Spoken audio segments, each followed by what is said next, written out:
All right, let's dive into a real puzzle that's happening right now in global transportation. You see, on the surface, there's some genuinely good news for all of us. But if you look just a little deeper, there are these huge systemic risks brewing that could, honestly, change everything.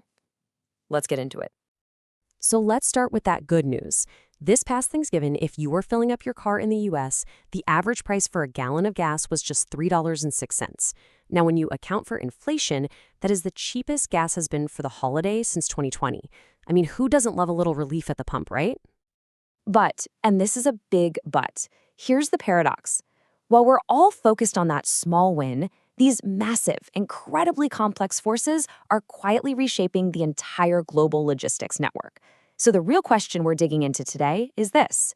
Is that good news on gas prices actually a dangerous distraction from much, much bigger problems? To figure that out, let's start out on the open ocean. This is where the story of global trade is getting incredibly complicated and, frankly, pretty contradictory. The stakes have never been higher. What we're seeing right now is something experts are calling a decoupling of global shipping. Basically, it's not one big unified market anymore. Instead, it's a tale of two shipping routes, where the destination of a container tells a completely different story about the health of global trade. And you know what? This data really tells the whole story. The price to ship a container from the Far East to Europe, it jumped over 5% in just 1 week. But at the exact same time, the price to ship a container to the US actually fell by more than 3%. So demand into Europe is looking strong, while the US market is getting noticeably softer. So, you have to ask, why is this happening? Well, this isn't just your textbook supply and demand. Not at all. This is a deliberate strategic shift. Companies are actively rerouting their supply chains, choosing to prioritize what they see as more politically stable markets, like Europe, just to dodge the risks that come with U.S. trade friction and all the uncertainty about tariffs. But the risks aren't just economic anymore. They're becoming terrifyingly physical. You know, far away from all the headlines about the Red Sea, a completely different threat is just exploding. A recent security advisory flagged a staggering 83% spike in pirate attacks in another key global shipping lane.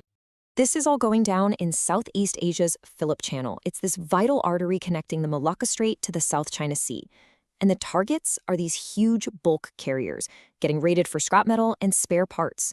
Now, if these attacks keep up, there's a real danger that insurers could just reclassify that entire region as a high-risk area.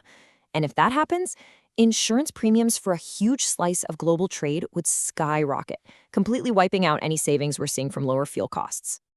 Okay, now let's move from the seas to the skies.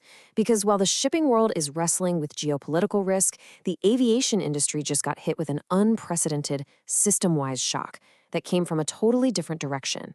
6,000. Just think about that number for a second. That's how many Airbus A320 jets were hit with an emergency recall. We're talking about half the entire global fleet of those planes. They were either grounded or needed an immediate software fix, right in the middle of the Thanksgiving travel rush. And the trigger for this whole crisis? It's almost unbelievable. It was intense solar flares. You heard that right. Space weather actually corrupted critical data in the plane's flight control systems, a threat that came, quite literally, from outer space. This whole incident is a perfect illustration of something called systemic weakness. It's that scary idea that a single unexpected point of failure, in this case some corrupted software, can set off a chain reaction and cause problems across an entire global network. But here's the real kicker. The solar flare wasn't even the deepest problem. The real issue was a massive data gap. Airbus didn't have real-time visibility into which software version was running on every single one of its thousands of planes. And because they didn't know, they had to issue a blanket alert, causing the absolute maximum amount of disruption. It was a failure of data, not just technology. So with all these incredible risks popping up in the air and on the sea, how are governments and companies actually responding back on the ground? Well, it looks like the entire map of global trade is being redrawn. Just take a look at this major move from Canada. They're investing a massive $6 billion into new infrastructure. Now get this, $5 billion of that is specifically for building new trade corridors to diversify away from the US market. And another $1 billion is going toward developing strategic routes up in the Arctic. This is a perfect example of governments using infrastructure as a direct tool for geopolitical strategy. But the thing is, progress is really uneven. On the one hand, you have this futuristic technology that's scaling up incredibly fast. Waymo is now running its autonomous robot taxis on major freeways. Then, on the other hand, you have these critical, traditional projects, like electrifying California's Caltrain rail system, that are hitting major delays and massive cost overruns. So innovation is speeding up, but just getting things built remains a huge challenge. So, what does this all mean when you put it together? It means the old rule book for how we move things around the world is basically being thrown out. A new one is being written as we speak, and the title of Chapter 1 is Resilience. So, what does this new rulebook actually say? Well, first, geopolitical risk isn't just a news headline anymore, it's a direct line item on the budget.